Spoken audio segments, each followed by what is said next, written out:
Thanks to those of you who are coming here. Welcome. Our format will be that the four panelists will each give a short presentation, and then we want to have a lot of discussion. So if you have questions or comments, we want to set aside a lot of time for that. And let me introduce the speakers. The speakers here are Madeline Mueller, who's been head of the music department at City College of San Francisco for many years, and has been fighting for years to get a performing arts center built at the college that was approved by voters more than 20 years ago, that is in the process that we hope it will be soon happening. Other speakers are Jack Gerson, who was a retired teacher from Oakland and taught also in other districts, and he was a union activist in Oakland. And then another speaker is Carol Lang, who teaches in the City University of New York system, and she works as a part-timer, has been active, and told me she's now a union delegate.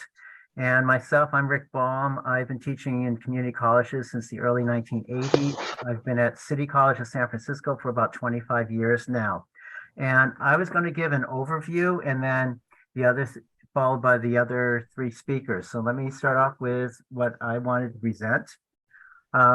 Probably for those who are here, this is going to come as no surprise to you, but we live in a capitalist system, and the changing needs and interests of those who run our capitalist system play a large role in shaping our education system. So a lot of the education policies are results of those who are rich and powerful determining what they want them to be.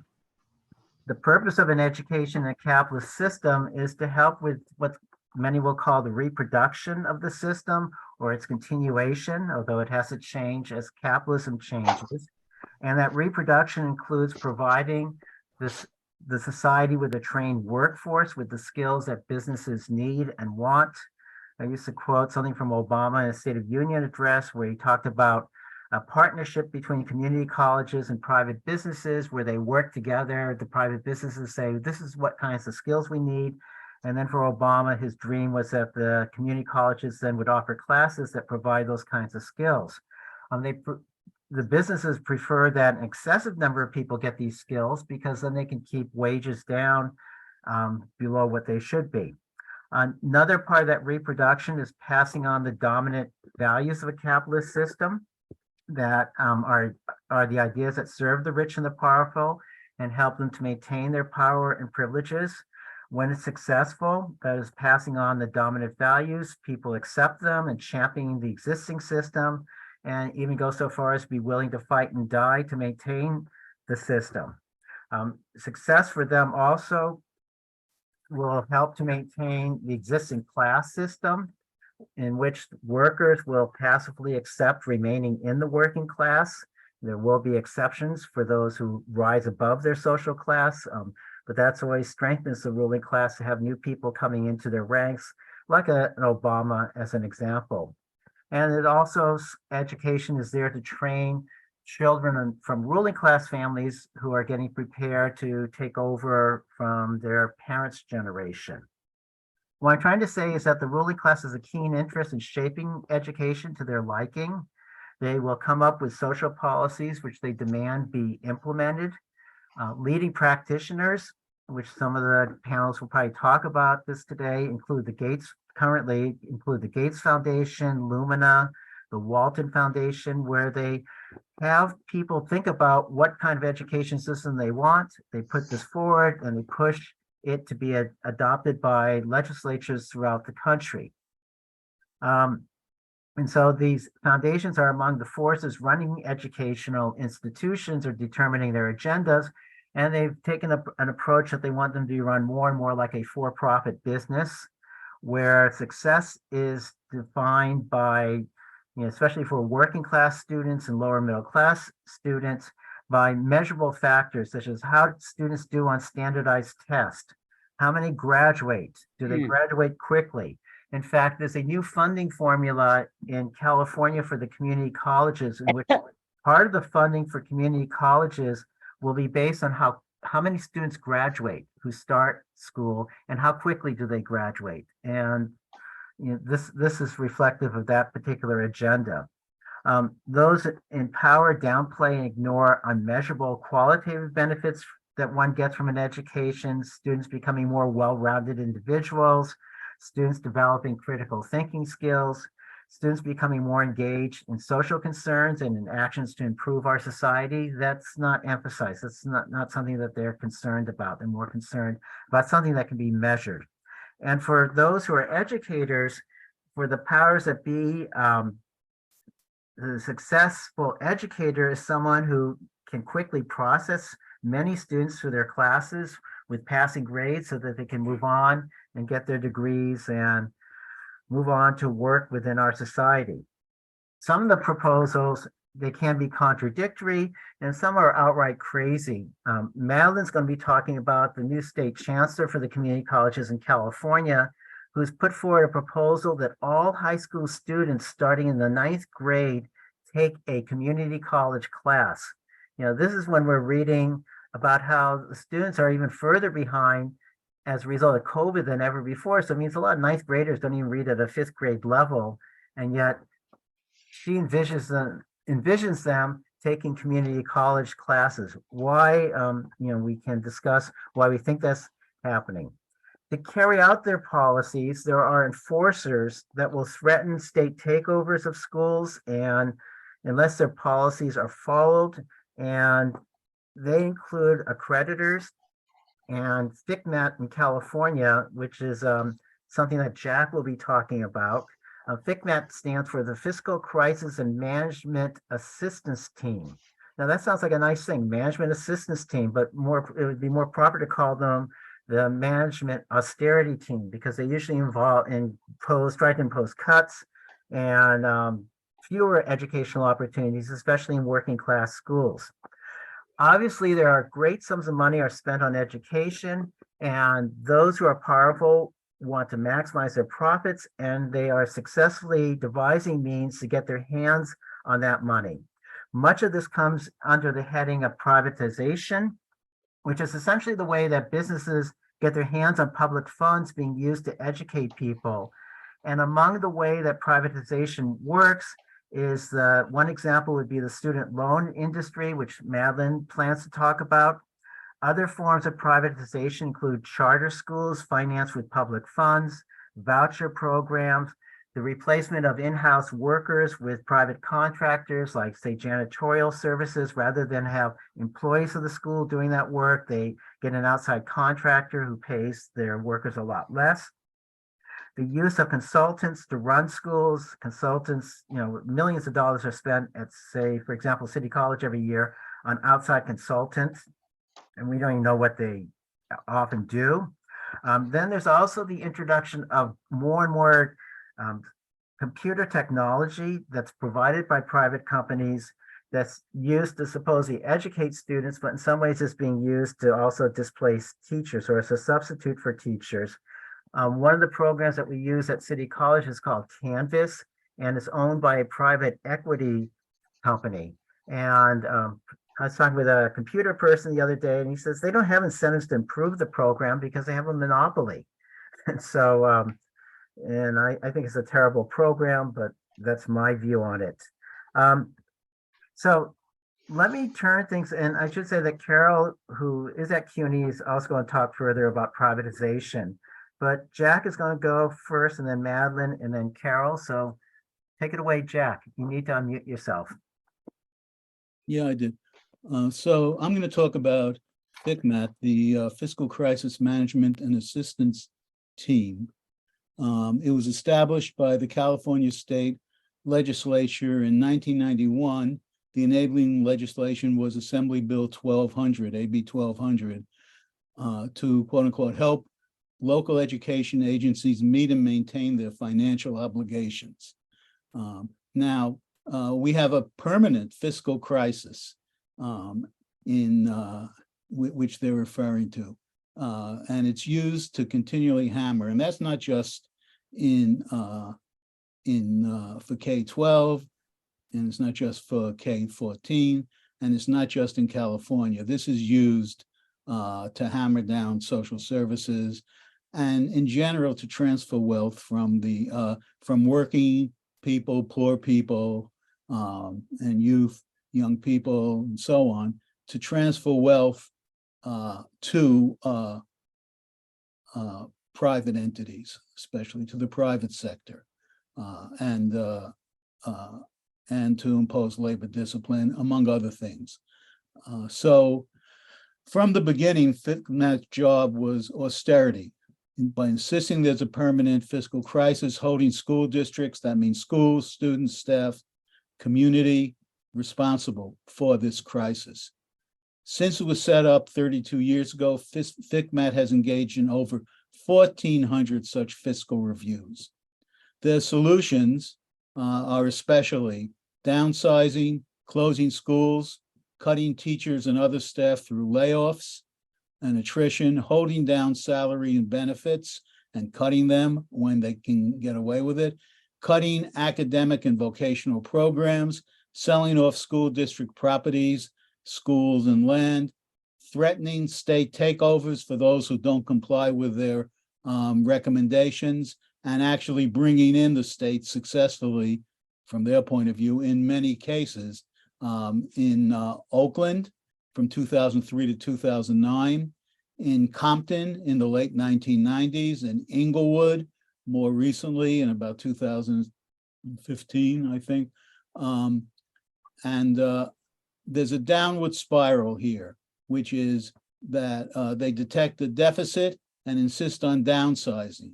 That downsizing and other austerity measures results in cutting students and also veteran teachers leave. That leads to a bigger deficit. That leads to they're recommending FICMAT coming back in to recommend more downsizing and bigger cuts. More students and staff leave, even bigger deficits, more downsizing and cuts. Then they recommend selling. How are you going to meet this bigger deficit? Well, they recommend then selling off school properties, selling school district properties, selling off schools, selling off land, selling them to private developers. Students leave to go to other school districts, to go to private schools, to go to charter schools.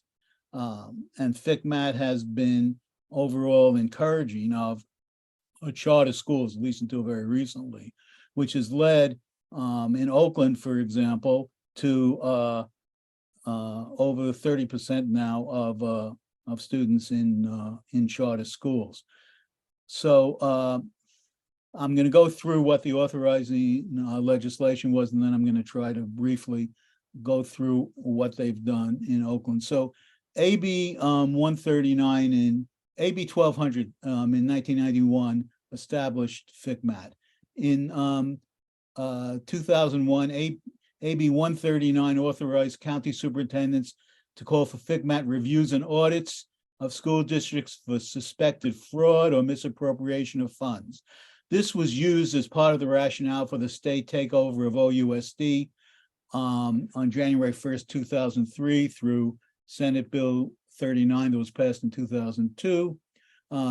They were accusing malfeasance and misappropriation was among the rationalizations, and there was a $37 million deficit. Just parenthetically, when the state came in, they managed to, through their fine management, triple the debt to $111 million when they left, by handing out money to their friends in the private sector, contractors, and also padding the administrative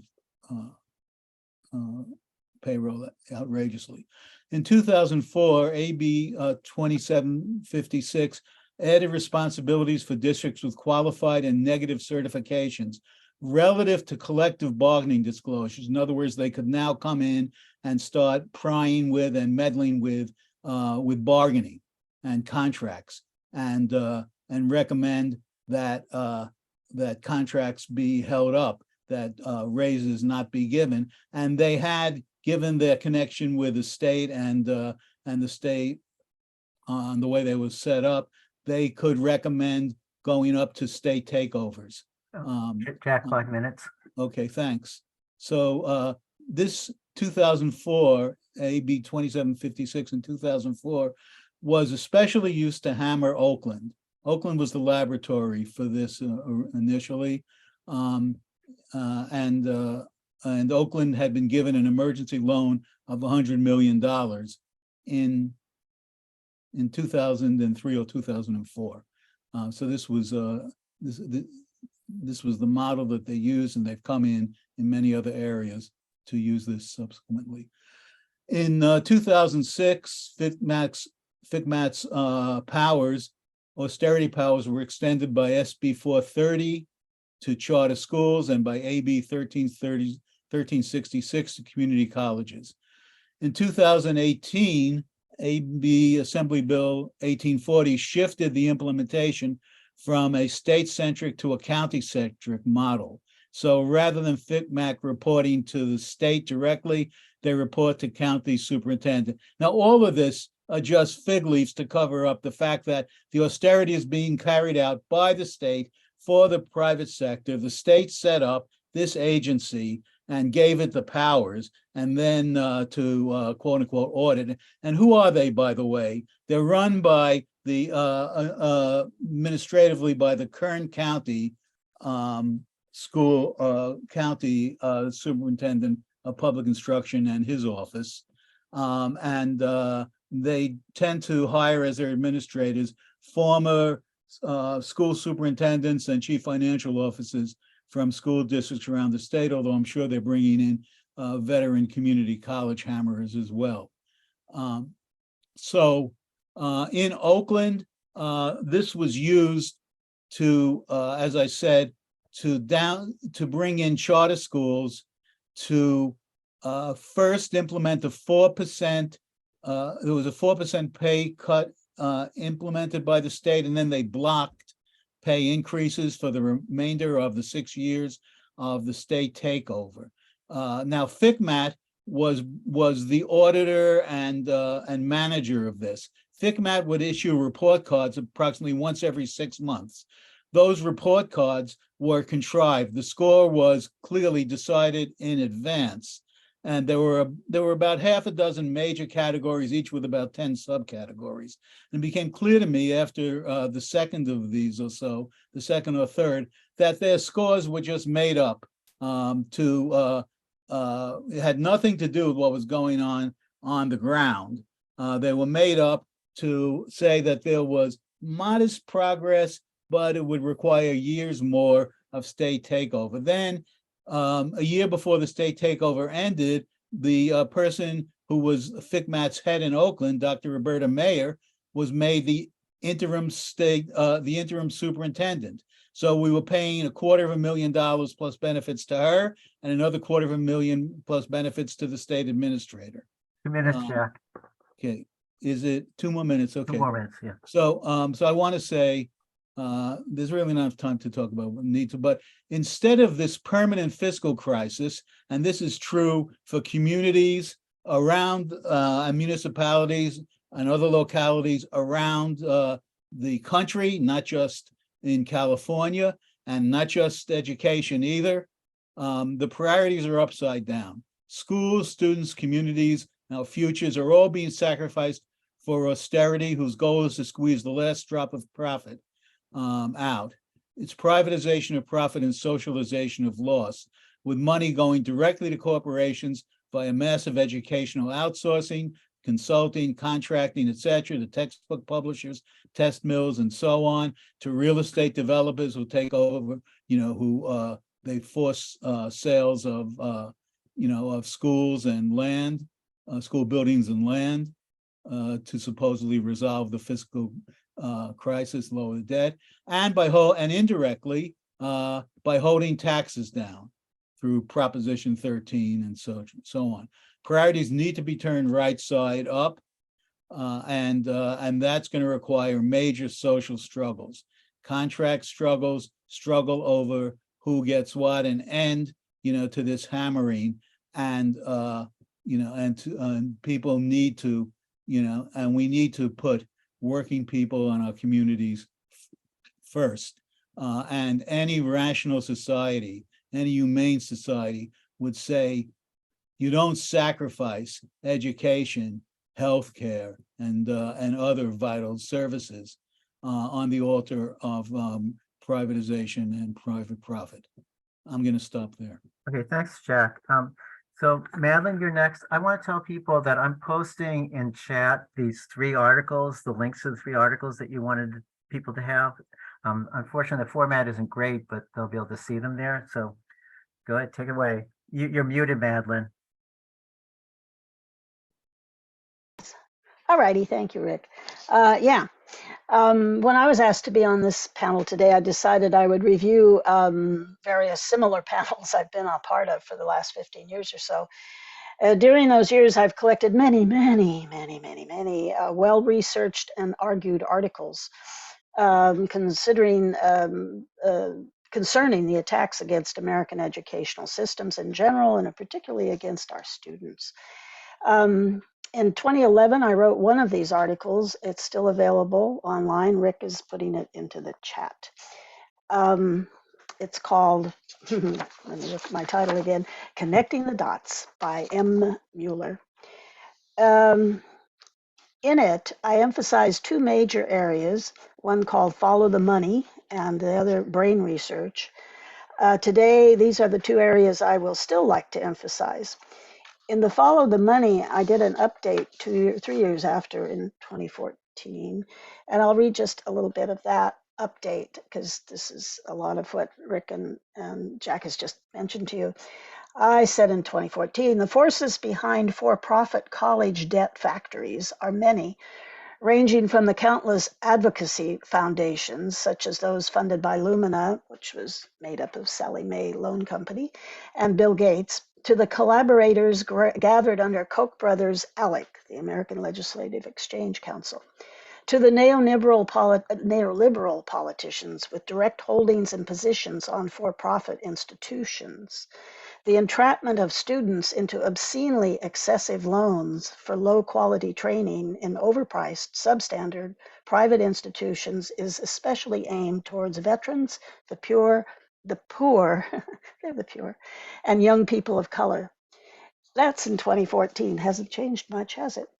And then finally on that page, the goal seemed to be to herd as many candidates as possible into STEM corporate tech jobs, which will then pay lower wages because of a flooded market.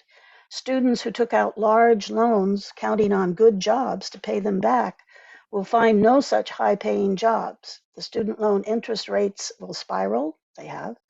Students will be trapped in hopeless lifelong debt, and the rich get richer. Shame on America. Nothing has changed. But finally, we are getting these now Supreme Court rulings, which just keeps hammering nails into that coffin very recently. However, this brings the topic now more current, and there are other articles now which come up with some excellent information about the situation that has festered and been fostered for so many decades against our people, against us. This article, there's one also, I think, yes. Well, I'll go on to this and then I'll explain the article. One of the articles contained the information that in 2010, the student debt was $100 million. Sounds like a lot, doesn't it? Now it's almost $2 trillion in less than 12 years, 13 years. That's bizarre. At any rate, when you get to these articles, these current articles, you'll see the unjust manipulation of millions of Americans into lifelong debt that they cannot get out of. And currently, the most affected are, this was from Meet the Press the other night, African American women have the most debt, followed by white women, which I didn't really realize, then followed by African American men, then white men, then followed by Latin men, and then women. Interesting data. One article that I had from the past was called Student Loans Are Debt Slavery. I avoided using the word slavery for quite a few years because it's such an ugly, ugly word, but we are in this slave situation. We are continuing American history from quite a few centuries, aren't we? And we know from the Trump folks that it's reality now. It's raised to the surface of a lot of our consciousness. And I think I'll have to use the term rather than indentureship. You could get out of indentureship. You cannot get out of slavery. You cannot get out of student debt. And this is partially due to what's called, and I'll read one from an article, that article, that student debt is securitized, turned into financial security like slab prime, subprime mortgages. It's called slabs, student loan asset backed securities. They are sliced and diced, sold and resold daily to turn students into an ATM for Wall Street. The speculative market on $1 trillion student debt is estimated to be well over 2.67 trillion. So I know a friend, a colleague who has student debt at City College, got some degrees in law and went into this, and she said even she couldn't follow the money. It's so hidden and it's so illegal and so rotten that it's under many rocks. I hope it comes up more and more. This was an article from 10 years ago, so I'm hoping we'll get more information about that now. The debt slavery. And then the very recent article, which is in your, I hope, Rick, you're going to put into Yeah, I've the already chat. posted it. Oh, good. So people should And have this it. is called, Is Student Debt a Crime Against America's Future? Please read it. It has some wonderful information. And we go on to a huge swath of Americans are not accepting the inconvenient truth, I will use that title, of this shameful continuation of slavery in our nation. We are unique on this earth. No other country has student debt, and many actually pay the students to become educated. Why are we doing this? George Orwell said when he wrote about fascism that it starts with greed, that's the follow the money, but then descends into some dark part of human nature that uses money to become bossy, bullies, and dictators. The golden rule, he who has the gold rules, and not benevolently, never benevolently. I wanted to call people thinking this way ignorant, but that sounded not quite right. However, I think it is quite right because the root of the word, back to Latin, is to ignore. The ignorant people are ignoring what's out there and making money off of that. Now, we use it meaning more like people who are clueless. And I thought, well, that's still kind of as pejorative. And I finally figured out what I really want to talk about are, I hope, people who are unlearned. It's a very medieval term, but I like it. That, yeah, you get educated. You are unlearned until you are educated. And that to me is why there's so much of this, what we call ignorant behavior on the part of our fellow Americans. So what this gets to the last part I wanted to talk about, which was the brain, because as educators, that's what we deal with. We deal with the brain, and how do we learn from the brain? We've got to get more people into studying and becoming learned. Of course, as you've heard and you will hear, we are busy as a nation making sure that huge numbers of people don't get learned. They don't even make it to getting a student loan, and then those that have student loans are just absolutely suicidal. They're destroyed. Now, the brain thing especially came up when I read the article that I think is the third article in your chat, which was July 4th when the new chancellor, and her name is, what is her name? Sonia Christian from Bakersfield. Notice FICMAT is from Kern County, where Bakersfield is. I grew up in Bakersfield. I know these folks. I went to Bakersfield College.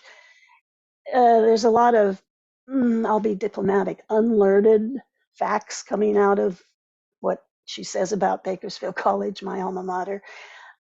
Maybe more ignorant. I'm going to have to check it out. I know people who know her, nice lady. I'll sit down and have a chat. But one of her major things about being unlearned is dealing with the brains of young folk. So here, understanding the brain and its functioning to ensure mental and physical health is terribly necessary, and it's especially important to learn how the brain develops before and it becomes fully functioning motor neurally. This usually happens around the early 20s or mid 20s in some cases. And it's crucial in our industry, in the knowledge industry. I mean, I'm an educator. We have to know what the brain and how we're dealing with it. Now, one of my Bibles, I worked a lot with a brain research person in the 80s, Dr. Frank Wilson, dealing with the hand and the midbrain and piano playing. I'm a pianist, and how it affects higher thinking patterns. He was shortlisted for a Pulitzer for the research that he, as a neurologist from UC Berkeley, has done with the hand and music and the brain. And I've collected articles since the 70s on this kind of research into brain functioning. My other Bible on this is The Teenage Brain. This is a marvelous study by a neurologist, neurosurgeon, actually, a neuroscientist. Yeah. Sorry, 2 minutes. And her name is Frances Gerson, and I'll, it's available in both many stores. I had a chance to talk to her. I've been in touch. It tells you that the idea, the idiotic idea of saying that high school children who don't have their brain functionings yet, from a neuroscientist perspective, that they can deal with college courses, that's an oxymoron. The brain can't deal with college courses. It's like saying that those poor little kids in the 19th century down in coal mines had adult bodies. These poor little kids don't have adult brains yet. They cannot deal with college material, which is for adult learners. That can't be done. And she's not saying a course. She wants 12 units, at least 4 courses of college credit before a student ever gets to 18-year-old, which is, by this book, even pushing it a little bit. You're not really there yet, according to Dr. Gerson. And you must read this book. Everybody must read this book and become learned on this issue. And I'll try to get this to the new chancellor, although I kind of don't know that she'll be receptive, because she goes on to explain how she's just picking up on the previous chancellor's vision, which is totally Lumina agenda. It is totally Lumina agenda. And I'll finish with a quote. As I was looking around last night for these kinds of issues, I found something in Google by a character out of an anime science fiction Japanese animated film series. The character's name is Erza Scarlet. And the quote that they gave to her is, hurt me with the truth, but never comfort me with a lie. And I think that's going to be my motto. It's back to the inconvenient truth. We've got to deal with the truth on this issue. We are ruining the world, not just our country, with this unlearned, ignorant attitude towards educating ourselves. Okay, thank you, Madeline. So Carol, who teaches in CUNY, and if I didn't say this previously, when I've talked with Carol, much of what's happened at City College in terms of its destruction and probably Peralta is very similar to what's happening in CUNY. So I hope I'm not putting you on the spot by mentioning that, but go ahead, take it away, Carol. Well, that's the way that I was going to start this. I mean, I almost don't have to, except that people don't know the history of CUNY, but it's the same exact, the bourgeoisie obviously has a plan, right? And they talk and they get together and they, undermine education. They get people embroiled in student debt. The problem is the unions don't have any plan, not only nationally, but no plan even locally, which, I'll talk about in a bit. So, I mean, essentially, what's happening in CUNY is the same thing that's happening out in California. But just to give a little bit of a history of City College, in 1847, City College was established to educate the New York City working class. And until 1976, CUNY was free. So, I mean, we're talking about 100 and over 130 years through the Depression. Throughout the entire Depression, CUNY was free. It wasn't until, capitalism, until it fell apart, obviously, in 29, was growing and needed a working class that was educated, that could man not only machines, but could be intellectuals. And New York was the center of, I mean, Wall Street was here. New York was the center of the economy. And so basically it was important to educate people and to go into and know how to organize, help organize the economy. So during the period of capitalism's rise in New York, essentially many schools came online, and mostly, and they were free. But it was the white working class that was able to be educated, as opposed to Blacks and Latins and generally people of color. But in 1969, Black students basically argued and took over the schools that if they weren't going to be educated, then they were closing the schools down. And that's what happened. The City University in 1969 was closed down until Black students and Latin students were incorporated into the City University. And because they were poorly educated from K to 12, there was a tremendous push to make sure that people would be able to have remedial courses that would bring them up to standards so that they can then move on in their college career. At this point, we have absolutely no remedial classes. They have been wiped out of the City University. So during the fiscal crisis in 1976, where Ford, who the president basically said to New York City, drop dead. Essentially, at that point is when CUNY decided to impose tuition. And we're talking about after 130 years that CUNY is imposing tuition. And the real purpose of imposing tuition was to get rid of the students who forced their way into CUNY and made the school be, open to everybody who lived in New York City.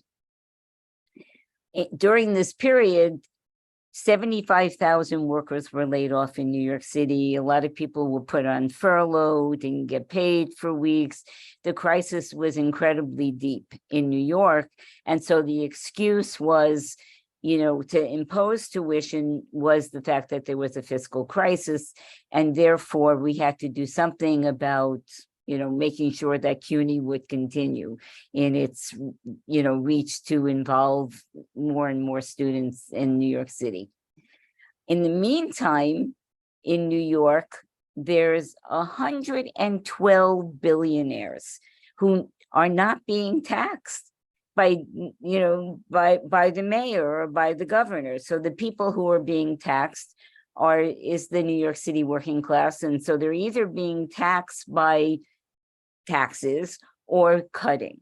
And essentially what's happened at CUNY is pretty much what's been explained in California. Is like you look into, CUNY and you see that their students have difficulties, and you make sure that you make their lives even harder by imposing tuition, forcing them to then get financial aid. I mean, the students at the City University who get financial aid have to sign up for the draft as well.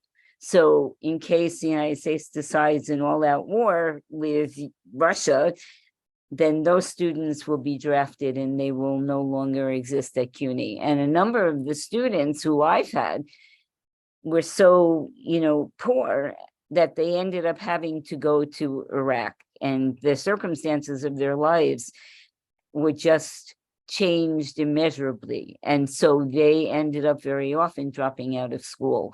The more that people would drop out of school, it was the same thing. The argument of the chancellor is less students, we don't need people as much, we can cut classes.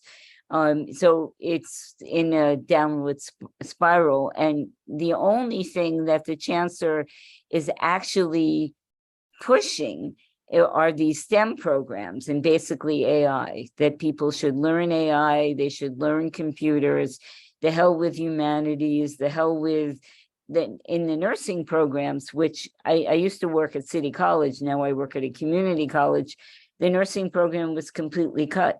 So anybody who wanted to go for nursing, for instance, or wanted to get classes that they were missing would end up having to go to a private college in order to get those classes because they weren't being offered at the city university.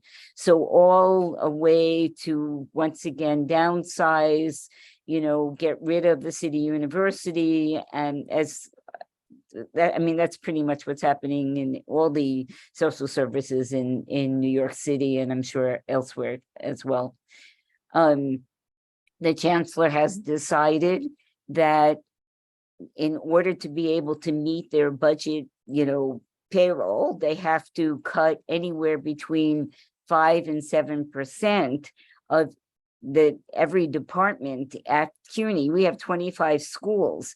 And so by and large, what's happening is that the adjuncts are being cut. What's also happening is that the chancellor, and I just learned about this, is putting up classes on, it's called CUNY First, where people, well, it's a place where everybody posts their classes, but they're not opening them. So that one of my classes is open and I could see that people are registering, and the other class, there's nobody in there. And every day I look and I was like, what's going on here? Why is nobody registering? And it's because they're refusing to open up the classes, so that ultimately those students will end up having to fall over to the full-timers.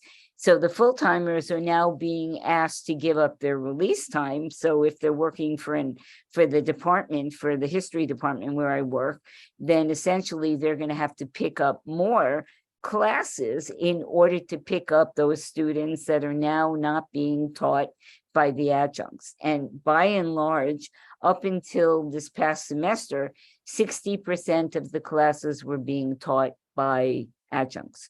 So you can imagine that's going to mean in terms of not only full-timers and how many people are going to be in their classes, but the adjuncts are already barely making ends meet. And as those classes close down, those people are not going to have courses. They're not going to be able to pay their rent. They're not going to have health insurance. And it just keeps going on and on. So there's a newspaper of a student newspaper called The Night News at Queens College, which is one of the units of the City University.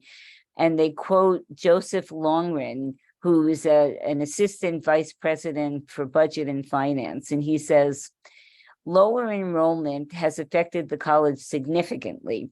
Similar to other colleges within the university and nationwide, we have been fortunate to be able to offset revenue losses with federal funds through the Higher Education Emergency Relief Fund.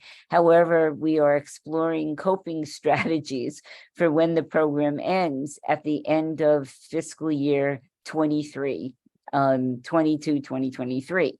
One of the other things that's happened is that, and I'll get back to him because he explains this really more in depth.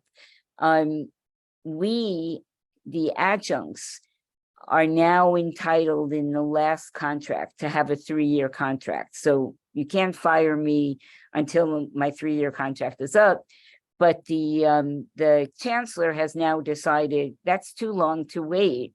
So he wants to end the contract without negotiating with the union by the end of this year. And the union is so craven that they have done absolutely nothing about this until people who are on the delegate assembly have started to make noise about it. And the president finally said, oh, yes, we have to put in a grievance or something about this. 2 minutes, Carol. Yeah, it is 2 within, minutes. okay. 2 more minutes. Gotcha.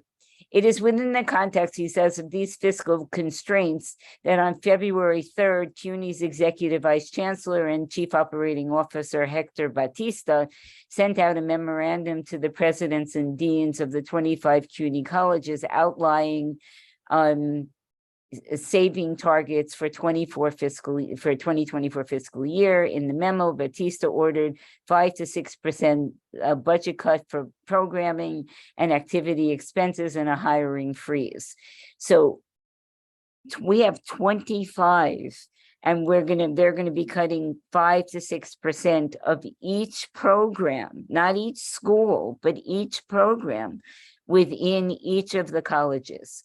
When asked about the key components of the savings plan that Queens College was required to develop, Mr. Longren told the Night News that the fiscal year 24 savings plan relies on increases in revenue over fiscal year 23, as well as savings in adjunct salaries, part-time employees, and supplies and equipment. I mean, we don't even have a boiler operator, even though we have a boiler. So something is going to blow this coming semester. In a letter obtained by the Night News, it was revealed that the provost, presumably Patricia Price, Queens College interim provost and vice president of academic affairs, or President Vice Price office, has ordered each department to construct a budget model that contains a 15 to 20% cut. So it's not even 5%. People are like banding around much higher numbers than 5 to 6%. The chancellor is essentially,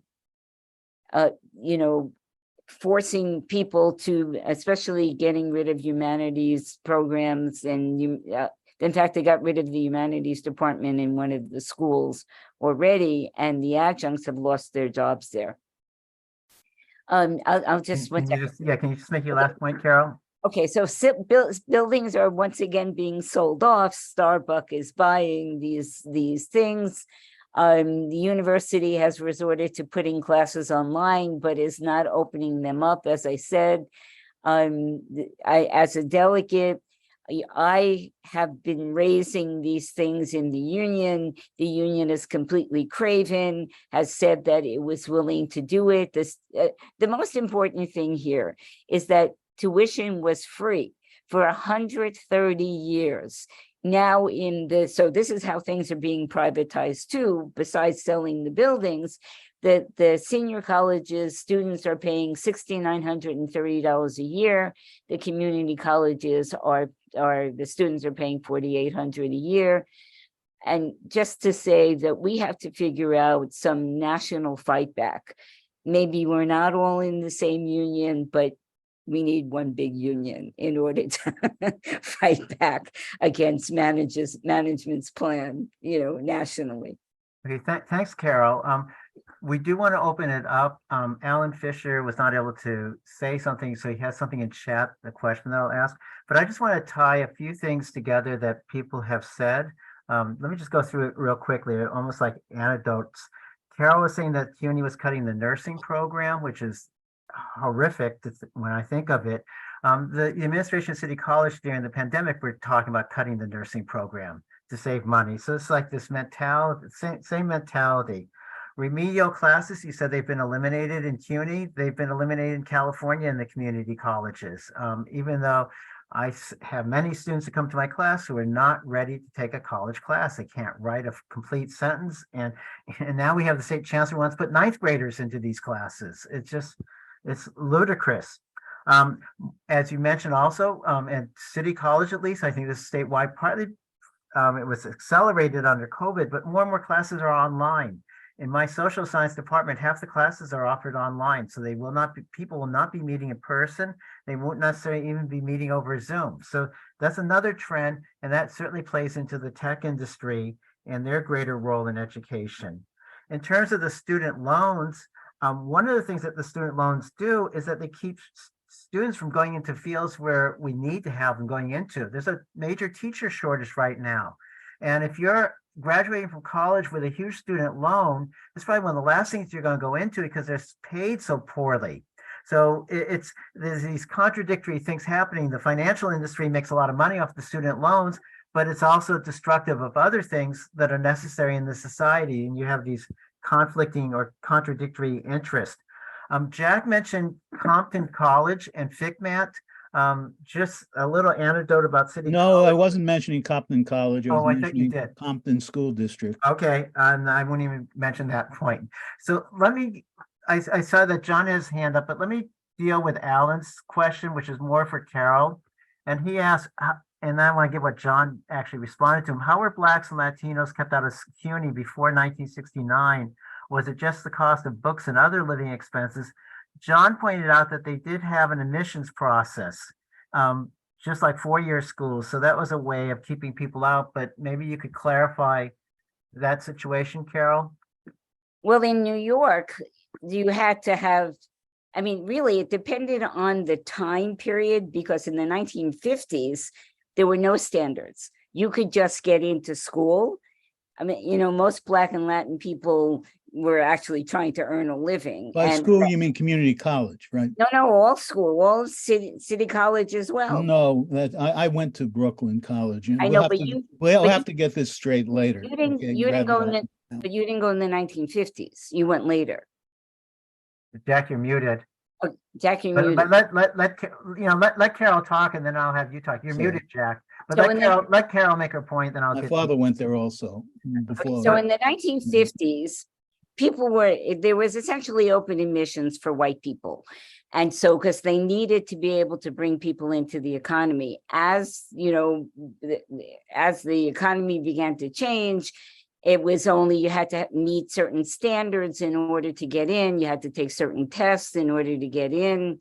And you know, Black people and basically the school system is horrendous in New York. And so people weren't really able to get into school because they couldn't pass a lot of the entrance exams. And it wasn't until 1969 when Blacks who took over the school, especially City College, and it spread around, said, we're going to school, you know, fuck the entrance exam. We're coming in anyway. And so the city university had to open up its doors to people who essentially didn't meet the qualifications in order to get in, but they had to institute remedial classes. And they found that those remedial classes that were instituted really were so significant to the learning abilities of the people who were, you know, below par. Many of those people who came in because of open admissions, and many more white people came in actually because of open admissions. A lot of those students ended up going and getting PhDs. So, you know, but as the 70s rolled on and as things got worse progressively economically, they imposed tuition and made sure, and the desire was to get those people out of school, essentially. Jack, did Can you I want to say something about this, Rick? Yeah. Go ahead. Okay, so a couple of things. One is starting I graduated from Brooklyn College in 1967.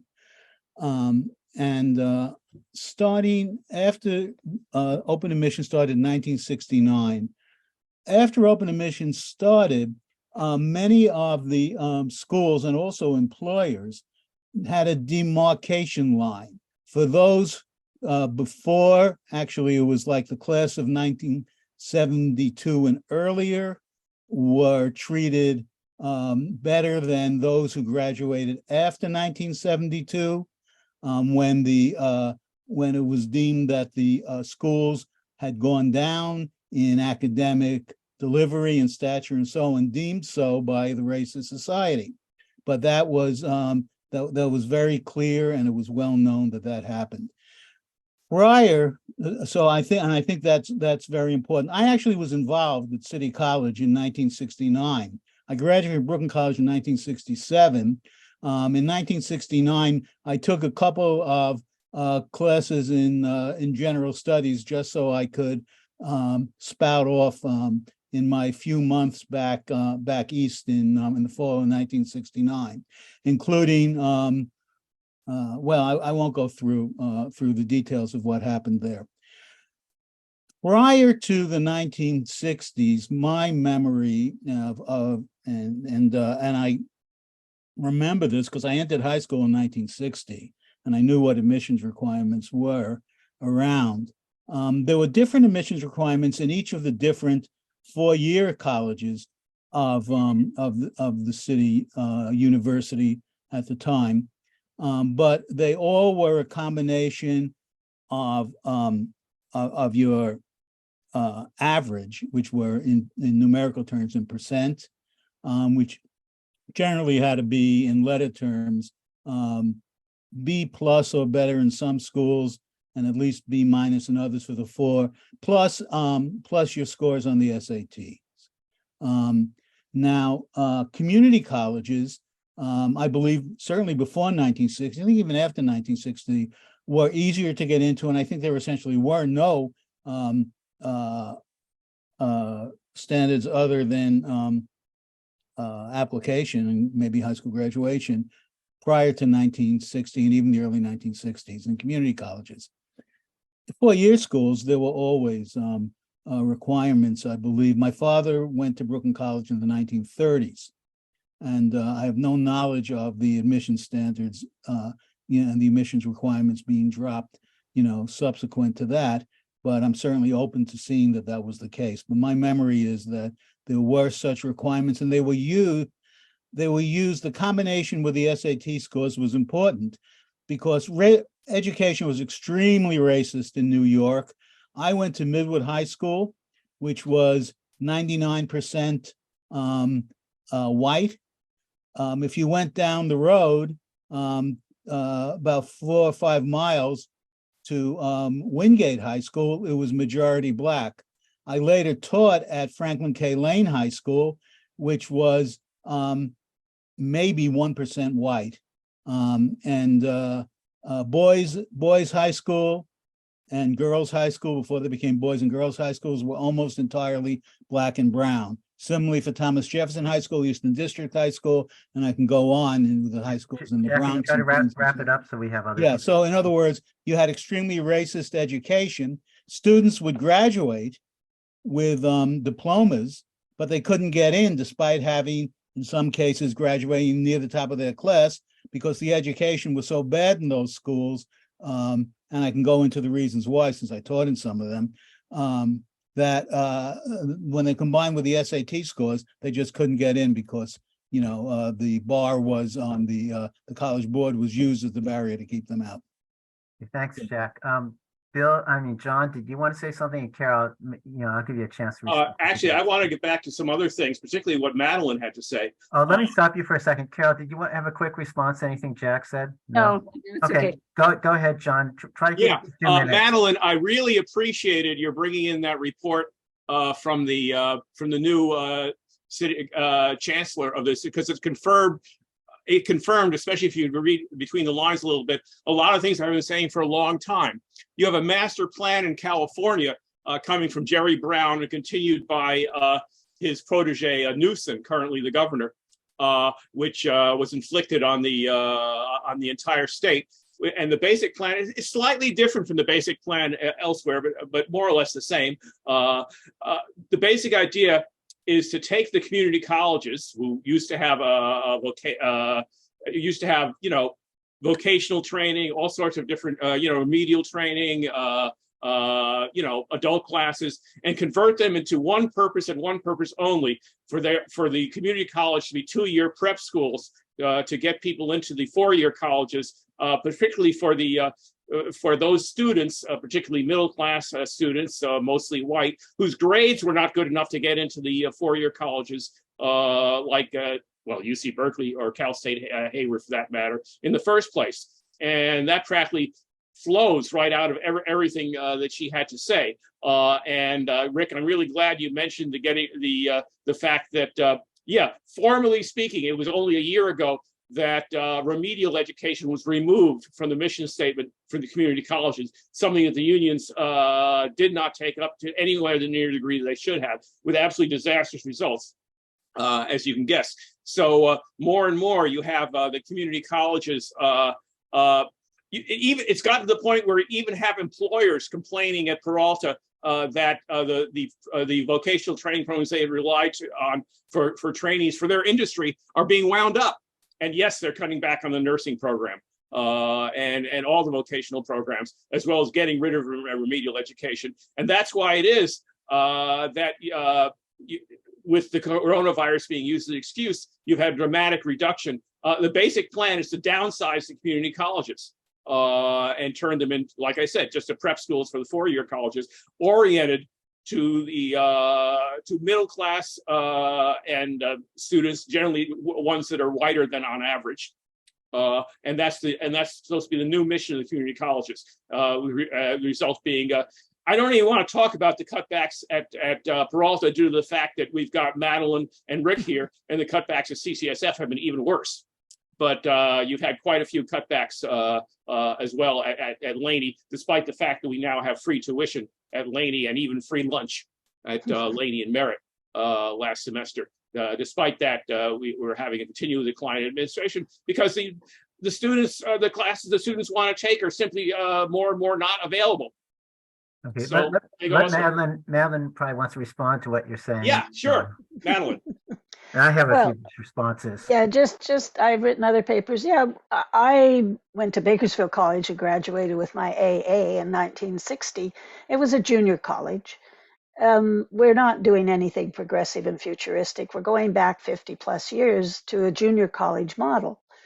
We don't have a community college model, and they're just pretending that it doesn't exist in law, they being at the Sacramento level.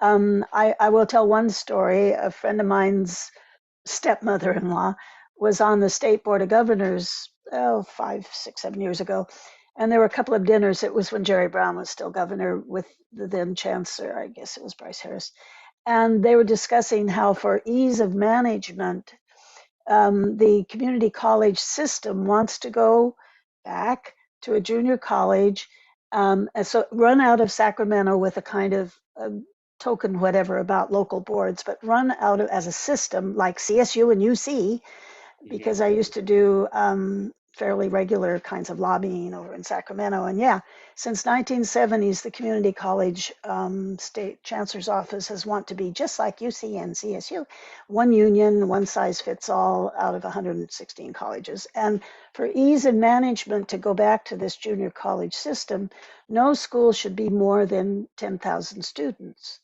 Well, of course, they went after City College as the biggest in the system, because how can you run such an outlier? Many of the community colleges are that size, Barstow and Antelope Valley and whatever, but not San Francisco, not Los Angeles, not Oakland. So they've come after us to pare us down so they can have their egomaniacal thing of running the college system out of Sacramento, just like UC and CSU. That's been the goal for 50 some years since Prop 13. And every now and then it bubbles up, and it's bubbled up big time these days. Yep. Well, I'd like to add that this new state chancellor, one of her things that she brags about is how she's been very successful with the Guided Pathways program at her school. Guided Pathways is another one of these new programs that they always think up of, that students, as I understand it, students at 18 will decide what they're going to major in. They'll be given a set of courses to take, and they'll get in and out in 2 years is the ideal for that. And she says that they've been very successful with that at her particular college. I mean, they now define the purpose of community college as twofold for the students. They either earn a certificate after 2 years, or they transfer to a 4-year school. The latter is absurd because there's like about 1.8 million community college students. There are not slots in the UCs and the CSUs to accommodate all these graduating students were that to happen. And yet this is what they talk about. And it's troubling. At City College, I'm sure this has happened elsewhere. They've gotten rid of all, as much as they can, of classes that are seen as superfluous, like classes for older adults, classes for people who want to just take a class for personal enrichment. That is, they don't want students who are not intended or do not intend to get a certificate or some kind of degree. They want to do away with those students, especially if they're older, because what good is an older person getting educated? They're not going to be able to work in the future. Steve has his hand up, so let me turn to Steve. Did you want to make a comment? You're muted, Steve. Yeah, well, I think what's being left out here is the relationship of the union bureaucracy to the Democrats. No one's talked about that. Gavin Newsom appointed this new chancellor. Where do you think she came from? She came from the privatizers. And the union, AFT and CTA, don't have any education on privatization. We had a conference of SLAP's Schools and Labor Against Privatization, but there's no organized effort to educate the students, faculty, and people of California about the threat of privatization in California. Why is that? Why is that? It's because the union bureaucracy support the Democrats. The privatization agenda is being pushed by the Democrats. This corruption scandal in online education at community colleges, where hundreds of thousands of dollars of money were wasted, and Willie Brown's friend got a job. I mean, it's covered over by the Democrats. So I think there has to be a statewide campaign against privatization. But if you go to the CFT convention, there are no workshops on privatization. They're supporting charters, in fact. They're actually have a division to support charters in California. So I think that the political task is an education campaign and also statewide action. I agree that we need to have statewide action to defend public education, to defend UC, the CSU college system. They may be going on strike. At CSU, 50,000 workers are trying to raise the fees for the CSU students. They already cost many thousands of dollars. They want to raise it 5%. Where are the protests of the unions? Or for that matter, the students. The students are so much in debt now, they're like, they're in debt to the banks. And this is accepted, unfortunately. And I think that that's a political challenge that we have to really confront. What we were fighting for in the 60s is open admissions, free colleges, free universities. It's been twisted around by these Democrats, which our unions support, saying there's no money when you have 180 billionaires in California. There could be a capital tax on the billionaires in California. They don't want it. So I think there has to be a political alternative with an agenda to organize both the fight against privatization and direct action by all public education workers, students, and faculty in California. That is, and unite with what's going on in New York. And I absolutely agree with what's happening in Carol when she talks about not having heat at buildings in New York City. And you've got the same damn thing in California at City College, and these union bureaucrats say nothing can be done about it. Who are they? Who are they representing? Who's paying their salary? It is really pathetic. You know, I mean, to accept the fact you can't even heat the buildings, and this is an accepted thing. This is the state, I think, of public education in California. Anyone want to respond to Steve's comment? Sure. Yeah. No, well, let Jack go ahead. I'll get to Who you do you next, want to go John. first, John or me? Who are you going on? Well, why don't you talk first since you're the panelist, and I'll turn to John.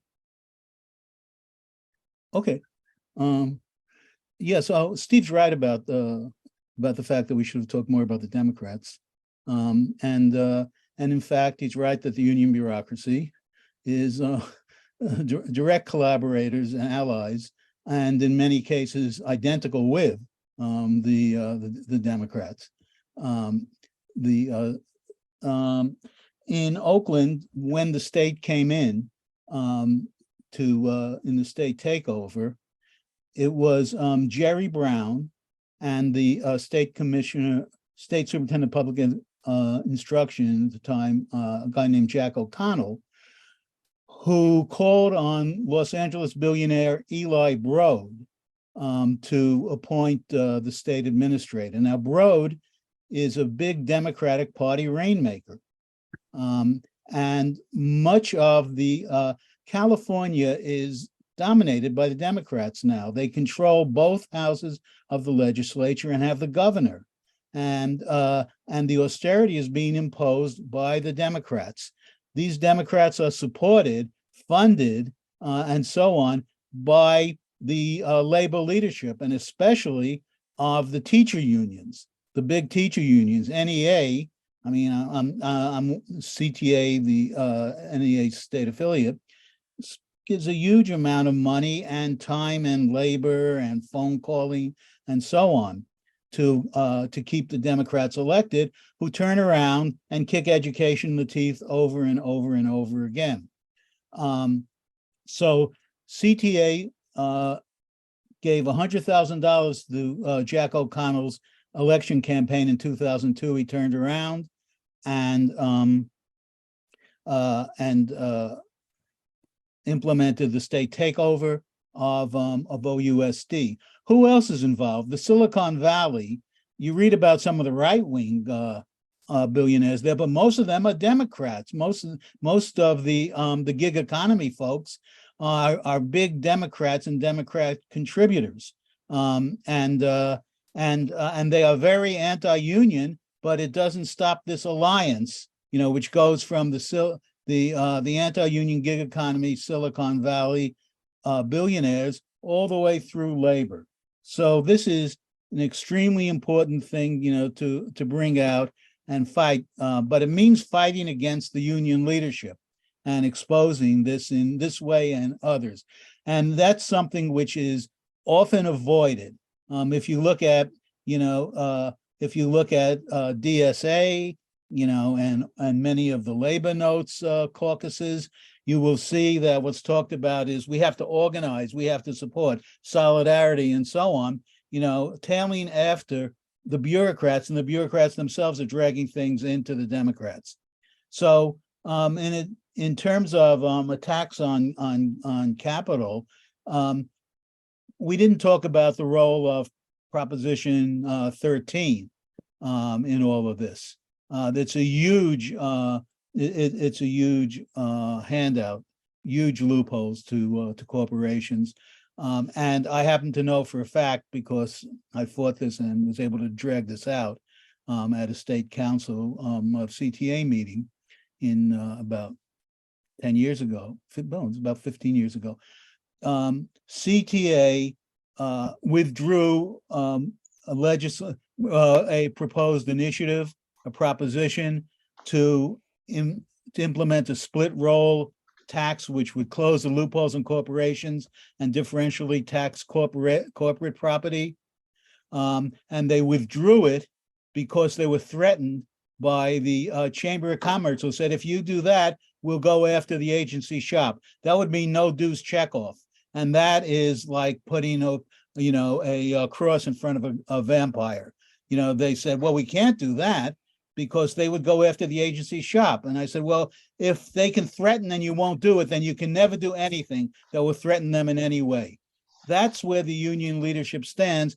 And this is well known by many militants, but unfortunately, it's not said very often. Where people, it's always never the time to say this. We always have to build our base more first. I'm going to stop there. Thanks, Jeff. So I want to call on John next. And then, for those who are here, some of you are not educators. I certainly would want to encourage you to make your comments or ask your questions, because we're almost like, I think among some of us, we're almost like all insiders, and it certainly would be good, refreshing to hear your perspectives. So let me call on John, and then I think Carol wants to say something, but go ahead, John. Try to keep it to 2 minutes also. Oh, well, not everyone has been doing that. But in any case, I certainly agree with the points made by Steve and by Jack about the role of the Democratic Party. We absolutely, the labor movement needs to break from the Democratic Party. Steve has talked about a labor party, and sure, a labor party would be a good thing. But the question is, what kind of a labor party? We don't want a labor party like the Union Labor Party, which ran San Francisco during the Great Earthquake, whose main issue was keeping Asians out of California.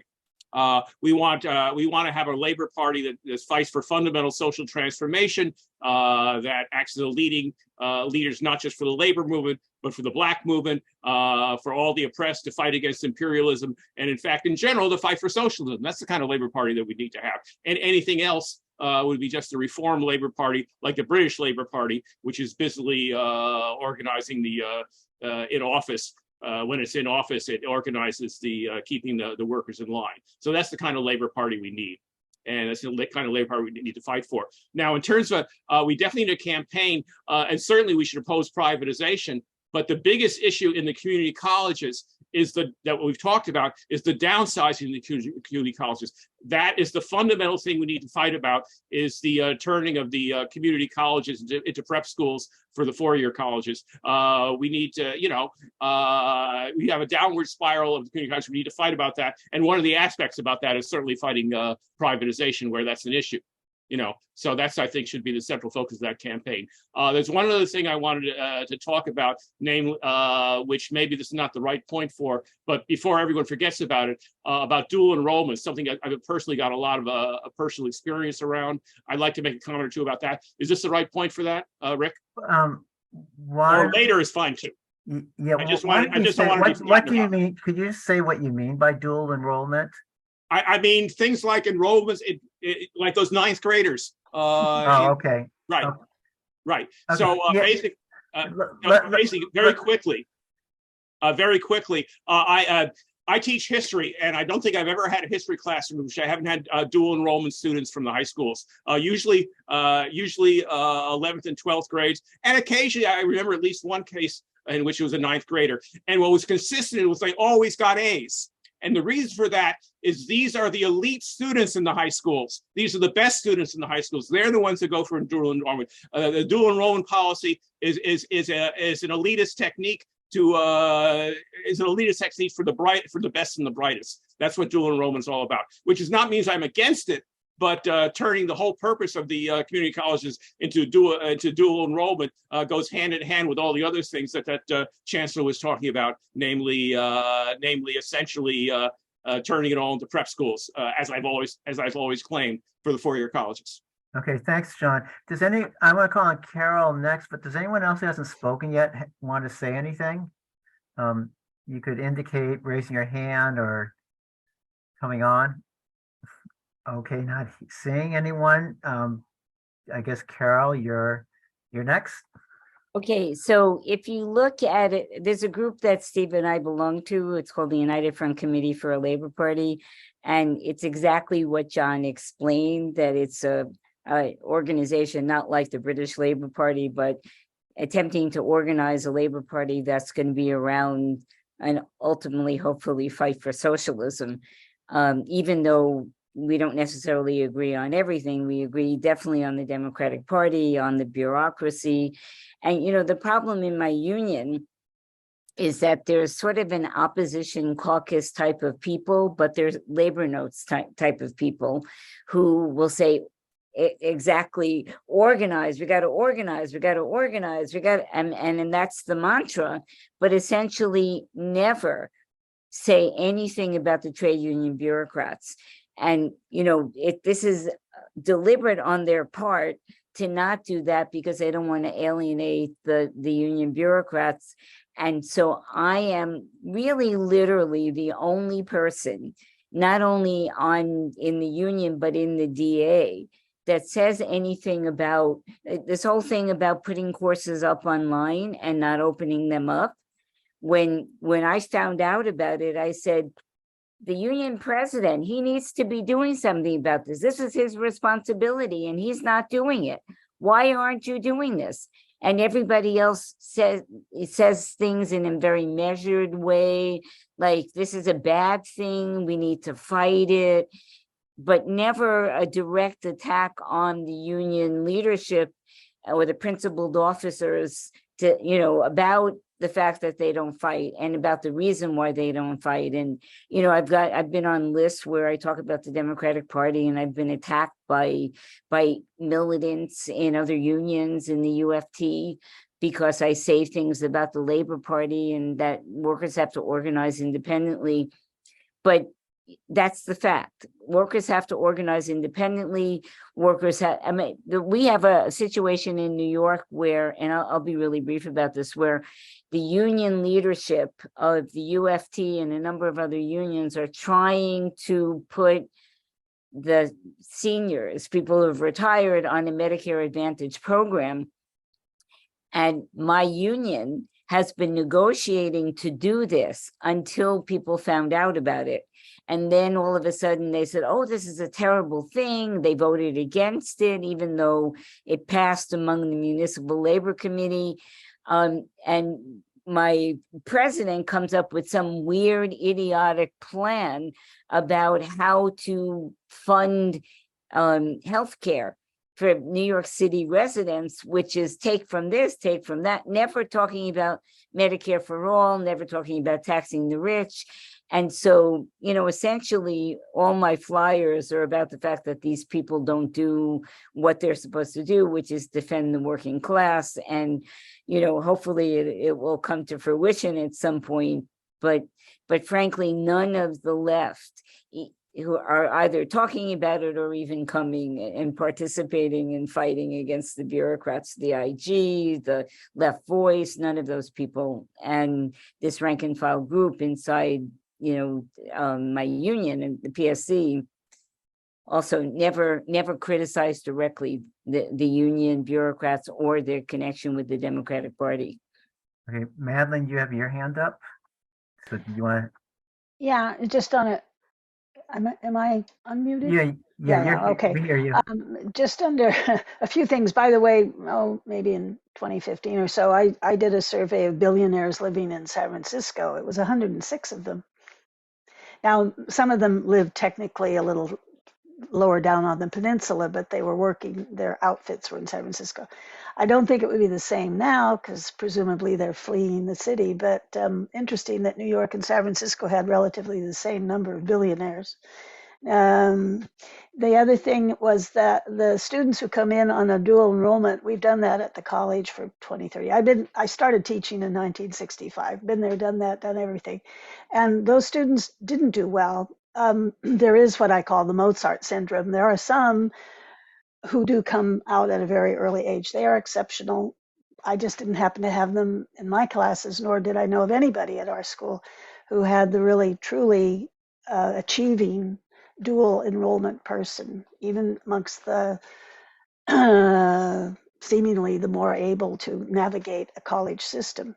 Partly that's, I think, the instruction. I think, John, maybe you were better at this. I really admire folks who can teach the teenage student, and not all community colleges teachers have those skill sets. I know a lot of my friends who can, and they do very well. That might be part of the mix, but it's an exceptional tracking, not the usual.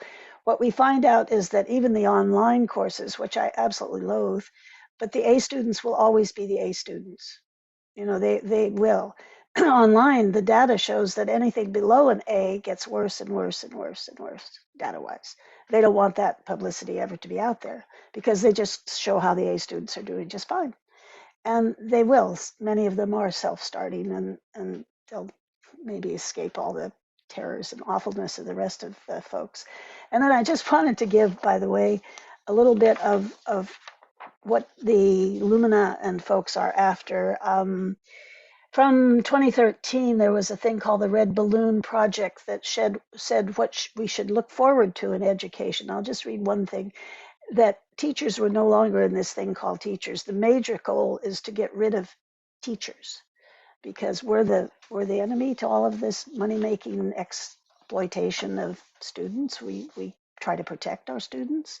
So here's just a few things that University of Phoenix puts out when they hire teachers. And this was to be the model, said Lumina, for the entire world after this was made public. Teachers should be non-unionized, non-tenured, get lower salaries, have lower qualifications, and never do research. Those are the models, and they weren't to be called teachers. They're called mediating agents.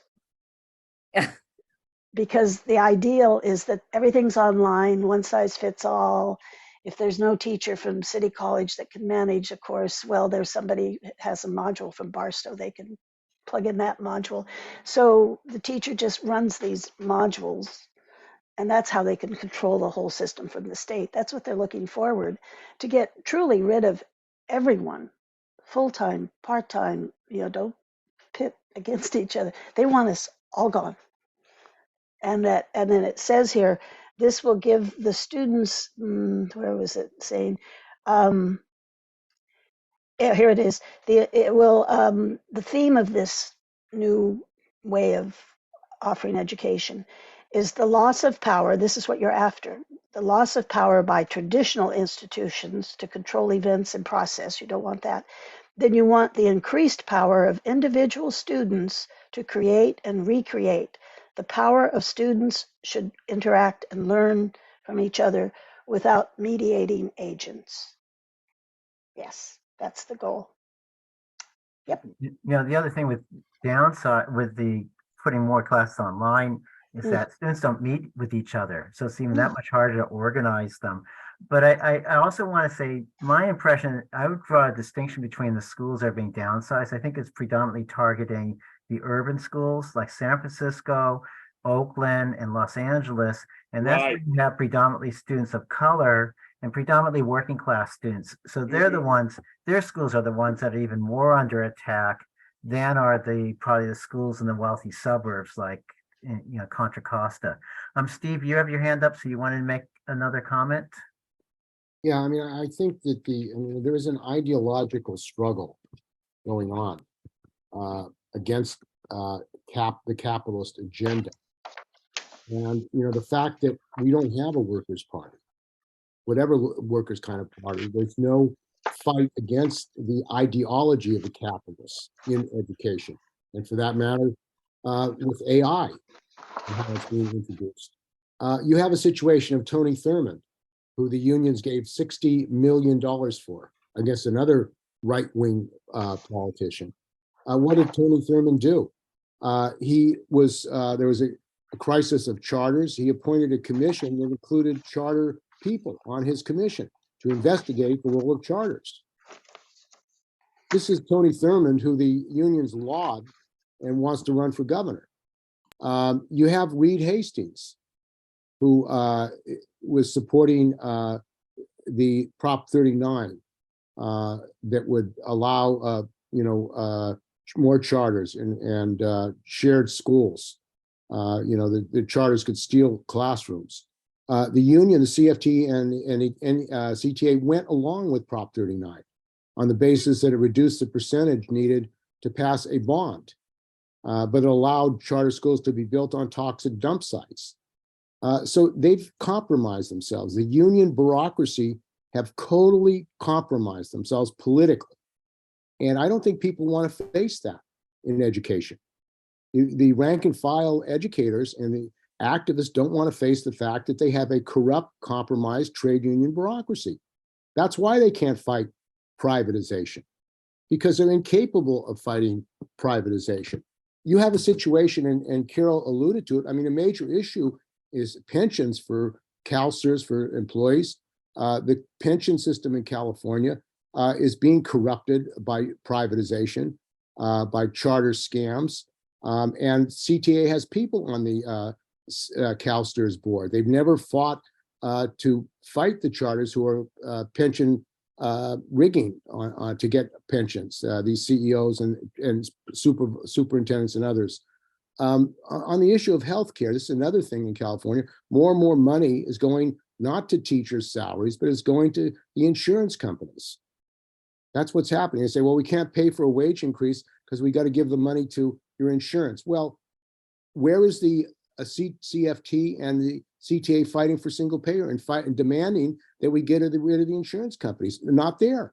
I was at the California Federation of Teachers Convention, not a word about fighting the insurance companies who run private healthcare in California, who run these HMOs, who are ripping off people. Complete silence. The fact of the matter is you can't, and this goes on nationally. Randy Weingarten, who's president of the AFT, who makes probably close to $1 million, voted on the Democratic National Committee against national health care. And then she and the AFL-CIO are now supporting a Medicare Advantage. They're actually urging workers to go into Medicare Advantage, which is the privatization of Medicare. So if you have a union bureaucracy which is thoroughly corrupted, pro-capitalist, doesn't want to say a word about war, this is an impediment to taking up a fight. And you can't take up a fight if you don't understand what you're facing. And I think that's the value of this discussion today. We're actually getting some facts and information about what we're facing with Lumina and these corporations. But That's not being taken up in the unions, and that has to change. Yeah, well, one thing that the unions have achieved that they considered a big victory in California, the CFT, is they've got $200 million allocated for part-time health insurance plans. And they're declaring this a big victory, though there has to be negotiated in each district. In many districts, it still hasn't been negotiated yet. What it will do is that any part-time faculty teaching at least 40% will be eligible for a health care plan. What that plan entails is not clear. At City College, it's the same as what the full-timers get, but there's often a deduction from your salary, which for part-timers who aren't making a lot of money, that can be a big percentage of their income. But it's to purchase a flawed product, which is private insurance. And I'm always telling people, look, they should have been pushing. This is going to help some people. I don't want to deny that, but they should have been pushing for a single payer. What the hell are they spending their time on this, little reform that's going to provide health insurance for a small number of people because the number of part-timers is dwindling. And the other thing is that they got resistance from the administration at my college, and the union finally got the plan through because it's going to save them $1 million. So they're going to get $1 million more in their budget by tapping into this program that's now a statewide program to cover part-timers. But it's just, these type of incremental reforms drive me nuts, and yet they're considering this a huge victory that we have this. And whenever a district has negotiated this plan in their district, the CFT will put forward, another big victory. Another district has signed off on this program to get people to buy this flawed product that's not necessarily providing people with decent healthcare coverage. And Steve talks about all the things that they keep on declaring victories are just mind-boggling. If people don't know it, 38 full-time tenured faculty lost their jobs a year ago at City College. And so the board has put forward a resolution that they are to all be rehired if there's room within 3 years. Now, what good is that going to do for a lot of these full-time people? Are they going to sit around for 3 years waiting for their job to come back to them? But the union will say this is a big victory that we reverse this terrible thing that was done by the administration. And all it is bring us back to the way things are. And frankly, these days when people retire who are full-time, they aren't replaced. And if they're at all replaced, they're replaced by hiring a bunch of part-timers. Because while 38 full-timers lost their jobs, there's about 70 fewer full-time teachers at City College now this year compared to last year. Was very useful background about FCMAT. I didn't realize how much legislation the state had promulgated over the years. I know some people have talked about the lack of qualifications of the FCMAT people who are running it. But I just wondered, is there, what can be done? Because I know that our chancellor, for example, said he was not willing to fight back about the FCMAT letters that were received complaining about City College financial situation. And even though there were errors, he would not say anything about them. There was just no effort to fight back. In fact, it was used as an instrument of driving down or pushing against wages. We're still this will be the second year that we're without a contract. So it all ties together. Any sign of hope? Okay, thanks, Harry. Harry teaches at City College. Jack, do you want to respond? In terms of fighting, you have to take on FCMAT directly, and the most of the administrators and the school boards and so on are all on the same page with the Democrats and the union leadership and so on. I'll give you an example. Steve mentioned Reed Hastings before as having backed Tony Thurmond, or one of Tony Thurmond's propositions. Reed Hastings was the president of Reed Hastings was the founder of Netflix. He was also the founder of a chain of one of the big chains of charter schools, California's biggest. He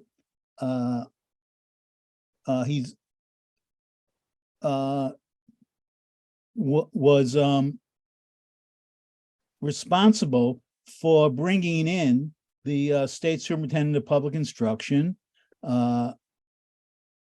Jack O'Connell, who put Oakland under state receivership, and appointed Eli Broad to basically take charge of the state receivership. So, I mean, they're all tied together, and there's going to have to be a political fight as well as a militant union fight against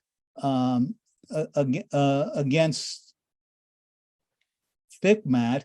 Has to be, I think, part of a fight for control, because FCMAT is being imposed by the state. It's doing the dirty work for the state legislature and the governor. And the administrators, I think, and people know more about what's going on with the community college administrators than I do, but I know it's the case that in the school districts, they are on the same page. If anyone steps out against them, then there's a real battering that goes on. So just briefly, Oakland's latest collective bargaining agreement, the contract that they got after the May strike, which, you know, I think is at best, I would say, mixed, but nevertheless, mediocre though it might be, FCMAT, the head of FCMAT, Michael Fine, has warned that that the state may have to come in about this, because how's Oakland going to be able to support it? Now, so FCMAT now reports under the new, more local model to the Alameda County Superintendent of Public Instruction, Elisa Castro. Elisa Castro was elected with overwhelming support and funding from CTA and big tub thumping from Oakland Education Association, OEA, big supporters of hers. Elise Castro said, "I'm against school closures. I won't be closing Oakland schools." As soon as Elise Castro came in, she said, "Well, I've just looked at the finances of OUSD, and well, I don't think that this is going to fly. I'm very concerned about this." And now, you know, warns about the new contract, and we may have to call the state in. Well, she is the state. And, they're talking about another state takeover. So this is a political fight that has to go on as part of the, as part of the fights of the union. It's not simply about wages and working conditions. It's also about control and political control. I'm going to stop there. So Rick, can I? Just a second, John. And I can just add that that's the threat at City College, that if you don't comply with FCMAT and the ACCJC, the accreditor, there's going to be another state takeover, which happened a few years ago at City College. So that's the threat that they are always putting on people. And these elected officials, the boards, they don't want to go against that, because some of them have a political career in mind, and that might be a big problem if they're on a board at a time when the state takes over, because of their poor handling of the finances at the school as determined by FCMAT. So go ahead, John. Why don't we have you? I'll be back in 1 second. Okay. I have to leave for 30 seconds. Jack, please. Okay. Quickly on FCMAT, in my local, you've got a situation where because we've got a particularly lousy administration whose financial dealings are particularly bad, my local president, over my objections in executive council meeting, is actually talking about appealing to FCMAT against our administration, which I think is totally insane. Now, what I wanted to talk about was Medicare for all. I'm on Medicare, and Medicare is expensive and problematic. What we need is not Medicare for all. What we need is what they have in Cuba. We need socialized medicine. You should ask for what you want rather than put up with halfway. And for that matter, if Bernie Sanders ever managed to get some sort of Medicare for all passed through the Senate, the great bipartisan Bernie Sanders, by the time the Senate got through with it, it would probably be worse than Obamacare. So no, I don't think Medicare for all should be our slogan. And also about taxing the rich. After the coronavirus, we all saw during the coronavirus when they didn't care about taxation. During the coronavirus, when they had to spend money, they spent it, and they didn't give a good goddamn about whether they had the taxes to pay for it. In general, taxing the rich takes place during wartime. When a country goes to war, they usually tax the rich. to pay for it. So that's tax the rich is another slogan I'm not in favor of. California is the 10th largest economy in the world, and it can easily pay for anything that we demand. The problem is to force it down their throats. And that's the kind of Labor Party that I want to see. Okay, thanks. Jack, you wanted to say something else, and then we'll probably wrap up. So Jack, do you want to unmute yourself? No, I did not. I just, Oh, I think you said what I you wanted to wanted. say was I have to leave for 30 seconds. I'm Oh, done. I'm sorry, I misunderstood you. Well, why don't we wrap up? Does anyone on the panel have anything else that they would like to say before we all go? And I want to thank everyone for being here. So Carol, Madeline, I guess Jack doesn't have any last minute I things he have wants a to say. question for Kristen Pursley. What's happening over there at adult education? Yeah, hi, thanks for asking. Adult education, well, you know, our union is not affiliated with any of the big teacher unions. We're just us. And we are, our contract negotiations have been stalled for about 2 years. We haven't managed to finish any of the 5 articles that we have left to go because the district has been pulling one trick after another. You want to say where you, I'm sorry to interrupt, you want to say where you're working? Yes, I work at West Contra Costa Adult Education in the Richmond area, Richmond, California. Yeah, so I wish I had better news, but one thing I would kind of like to say is the reason that we're independent is we were basically both of the big unions said we weren't worth the trouble. And I don't see how labor is ever going to become powerful if you're marginalizing people. I don't mean you. I mean, if, you know, the big unions are marginalizing people based on the fact that there aren't that many of them, or I don't even know quite what they're, you know, it seems like you want to get everybody unionized. And that's the way you be powerful. Maybe that's a, thank you. Maybe that's a good note for us to end on, that we need a big union and Could I unions just say to their one thing political to parties. Kristen? Sure, go Which ahead, is- Jack. Which is, I think it's pretty clear that the unions, do you agree with this? That CTA and CFT did not want any part of the adult school teachers union. And I think a reason for that is because they considered you to be, they couldn't digest you because you're too many fighters. Maybe They that's didn't want to fight. No, I think that's it. I hope that's the reason. Why else would they? Why else would they say, we don't want your dues? Yeah, beats me. I hope that's the reason. Maybe you are too learned.